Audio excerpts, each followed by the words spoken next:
Bonjour, ici Jean-Marie Lapointe. Bienvenue à ce deuxième épisode qui va porter sur la réalité des familles d'accueil.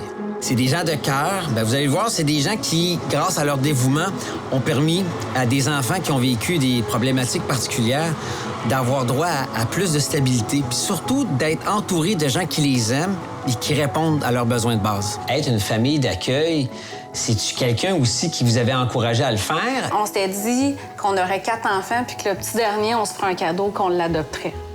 Quand on a un enfant qui vient chez nous, qui reste 3, 4, 5 ans, et ensuite, bye, il s'en va.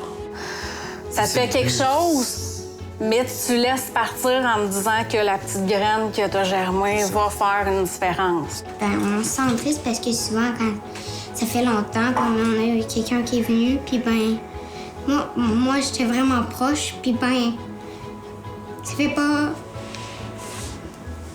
pas du bien.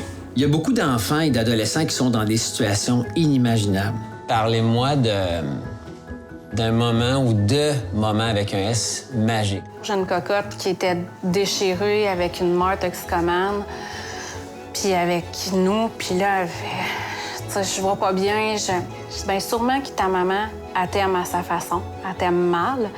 Peut-être moi aussi, je t'aime mal, puis pas de la bonne façon que toi, t'aurais besoin. Par contre, je suis convaincue que les deux, on veut une chose, c'est que tu sois heureuse.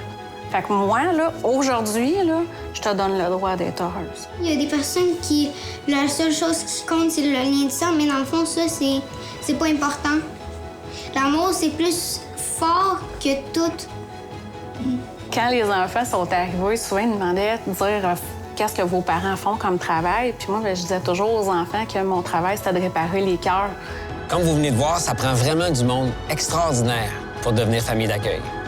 Bonjour, je m'appelle Geneviève, je suis famille d'accueil de proximité pour mon neveu et ma nièce. La définition de famille d'accueil de proximité, c'est une famille d'accueil qui reçoit des membres de sa famille. Toi, dans ta tête, c'était un non-sens que la DPJ place tes neveux et nièces?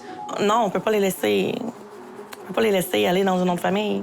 On préserve cet environnement-là familial. Ça fait quelques mois que je connais la FARIC. Et présentement, le rôle de la FARIC, ça a été vraiment une première rencontre où j'ai pu rencontrer un peu d'autres familles d'accueil à laquelle j'ai pu partager aussi, puis prendre un peu connaissance de comment ça se passait. Présentement, ce que j'aime beaucoup, c'est tout le groupe Facebook auquel j'ai adhéré. Et je me rends compte que je suis pas la seule quand je lis d'autres posts. Ça, j'aime bien. La FARIC est composée de 2500 familles d'accueil réparties sur l'ensemble du Québec. Son expertise lui permet d'assurer défense, bienveillance et soutien des familles ressources. Pour en connaître davantage sur les familles d'accueil, leur rôle et les services offerts par des spécialistes, je vous invite à consulter leur site Internet